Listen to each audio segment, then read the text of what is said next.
स्वागत है आपका अपने चैनल अंजलि बीएड और सीटेड क्लासेस में। आज हिंदी पेडागोजी की क्लास है और आज हिंदी पेडागोजी के बारे में मैं कुछ इम्पोर्टेंट कंटेंट को जो है डिस्कस करूँगी।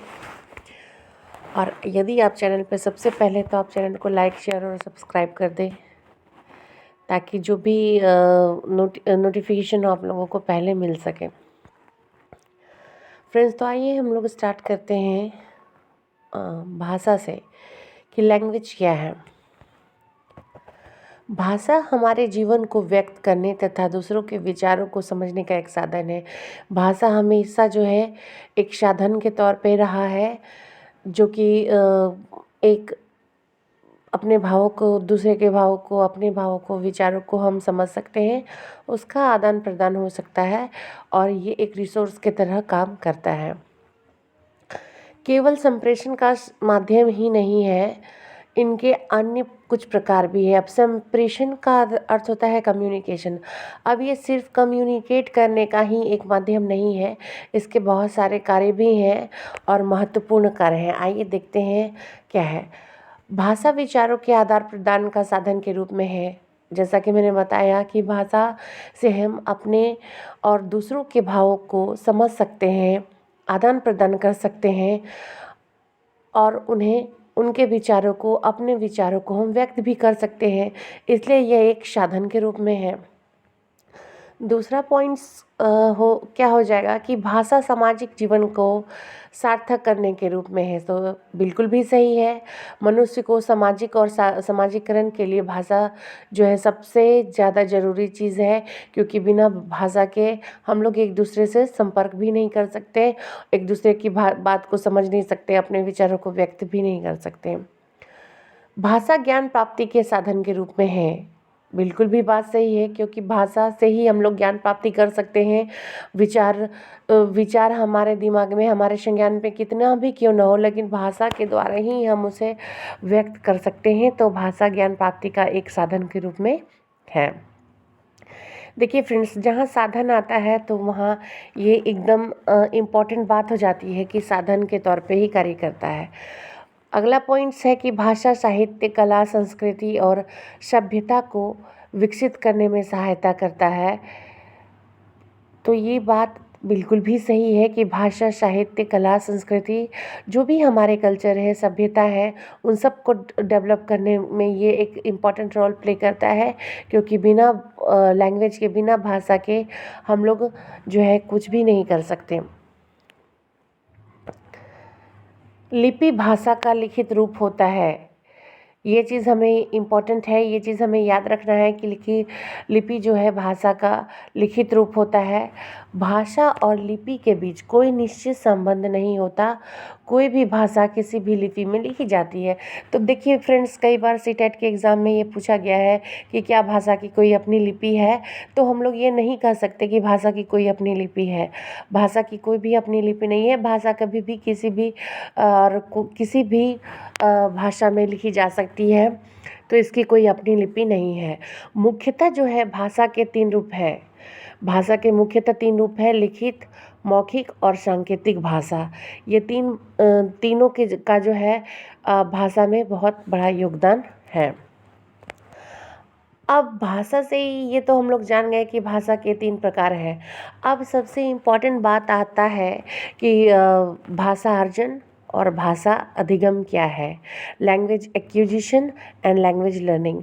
अब इन दोनों में अगर हम लोगों को डिस्कस करना है या इन दोनों में अंतर अगर देखना है, तो फिर हम लोगों को इसे बारीकी से समझना होगा कि भाषा अर्जन क्या है, जिसे हम लोग इंग्लिश में लैंग्वेज एक्विजिशन भी कहते हैं।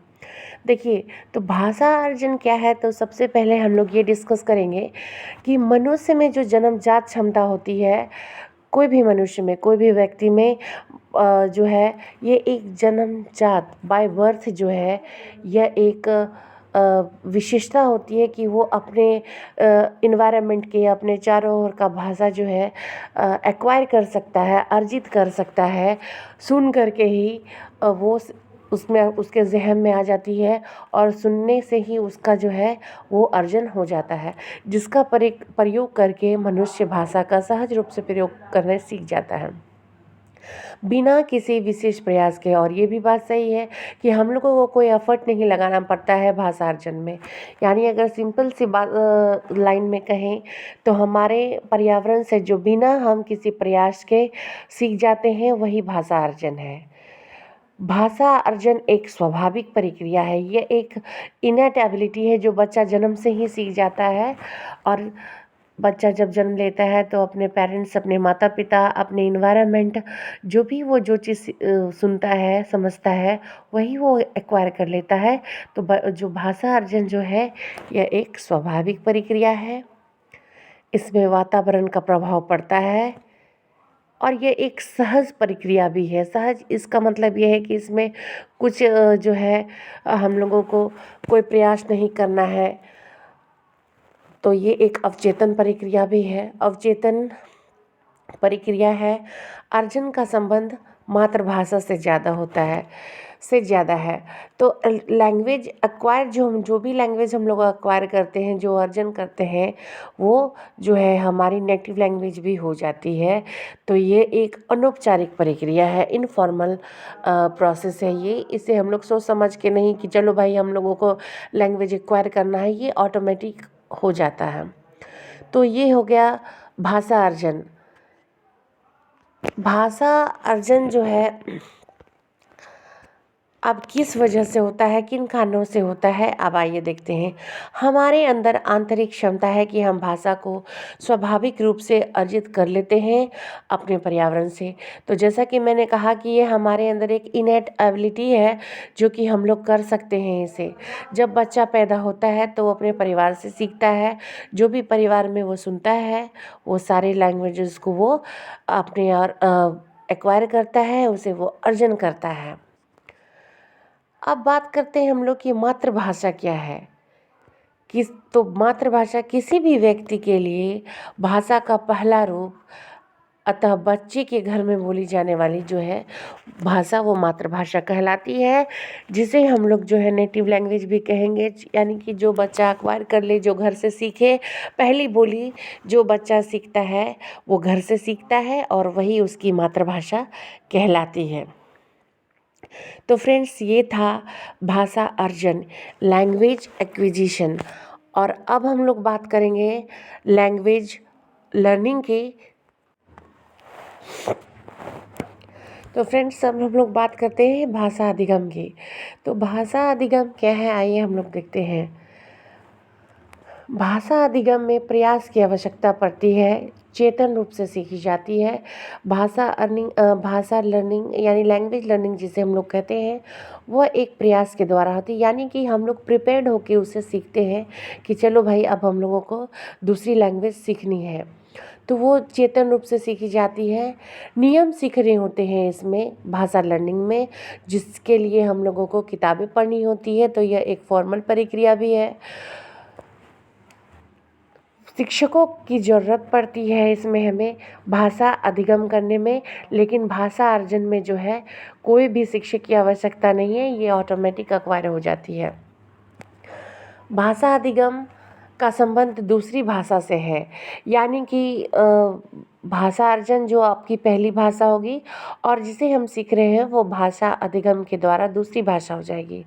भाषा अधिगम एक चेतन प्रक्रिया है, प्रयासपूर्ण इसमें रहना पड़ता है। यानी हम लोगों को प्रयासों के द्वारा सीखा जाता है, शिक्षक की आवश्यकता होती है और यह एक औपचारिक माहौल के द्वारा होती है। यानी हम लोग स्कूल में सीख सकते हैं, कहीं अलग से किसी के व्यक्ति के द्वारा सीख सकते हैं। तो ये एक औपचारिक माहौल होता है, इसके लिए एक औपचारिक प्रक्रिया है।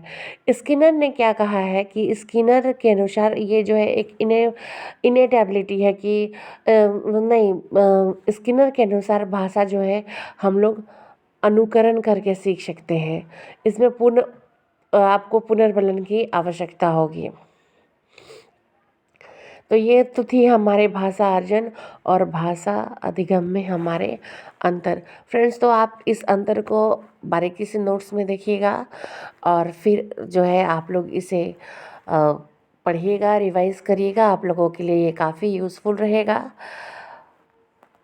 और आप इससे जुड़ी हुई कोई भी अगर आपको कोई समस्या होती है तो आप कमेंट करके बताएं। और फिर इसका जो आगे का जो भी कंटेंट होगा हिंदी पेडागोजी की, मैं नेक्स्ट वीडियो में उसे कंटिन्यू करूँगी। तब तक के लिए धन्यवाद, बाय बाय।